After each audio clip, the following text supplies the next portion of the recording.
despite the fact that Mr. Men books basically taught me to read, I haven't really seen that many Mr. Men shows or cartoons, so I decided it was about time that I changed that, and I thought I'd check out The Great Alphabet Hunt, largely because this was released the year I was born. It was released in 1992, it's directed by Trevor Bond and Terry Ward, and there are a lot of really great things about this, but there are some things that I think were maybe not the best. The animation is beautiful and the concept is fabulous. The animation is very much in keeping with the animation of the books, which I think is a really good decision. I know some more recent Mr. Men programs have a slightly different animation style, which I don't love, but this is very pleasing. And the concept involves quite a lot of Mr. Men characters getting on the Mr. Land bus and going about town spotting things for each letter of the alphabet. And I think this is brilliant for several reasons. One, it's really engaging because viewers watching it can look at the screen and try and identify things beginning with various letters. But it's also something that can be replicated anywhere, at home, at school, out and about, encouraging children to view their surroundings and try and find things beginning with each letter of the alphabet is brilliant. Not just for children, but if you're bored as an adult and want something to pass the time, well, for example, you're on a bus or a vehicle, another vehicle, it could be a really entertaining thing to do and probably quite frustrating when you get down to certain letters of the alphabet. But they do manage to find something for every letter, and some of them are quite creative and make a lot of sense.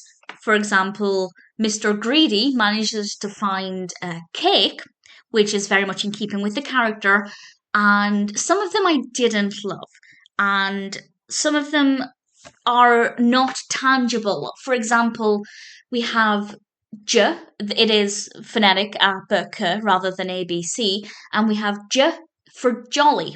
We have some jolly, I think they were sheep, but I didn't like that because it's kind of hard for a child or anybody really to spot jolly if you're playing this game or doing this out and about. I think it would have been better if they just stuck to nouns and things obviously that they could physically see. I think that would have been much better. However, they were few and far between, and also we had multiple examples for a lot of letters. It wasn't just J for jolly. I can't remember what else there were, but they give a few other examples as well. So it wasn't too bad, but I do think that would confuse, I think, some children if you try and get them to identify jolly. Also jolly, what looks jolly, I think that's up for the individual's perspective. Whereas if it was a physical object, a noun, that's less up for debate and more factual, and it just would have been much more straightforward. And it's not as if they, as I said, were struggling to find other examples. But that aside, most of the things they found made a lot of sense. A lot of them were things that children can see, such as A or A for apple, K for cake again, and it made a lot of sense. And I thought it was very well done. There's a lot of repetition in this, which is brilliant. That's how children learn. And that's both repetition immediately. For example, it would say A for apple, A for apple. And I think that immediate repetition is great, but also at the end of each chunk, they would recap. So they would do kind of four letters, A, B, K, D, and then they'd go back and say, we've identified A for apple, B for, I can't remember what B was, let's just say it was ball, K for cake, D for dog. And I think that was a really great way of really providing children with a lot of opportunities within this short space of time, this half an hour, to hear a lot of sounds and a lot of words that begin with those letters, which I think was very well done. However, there is something else that annoyed me.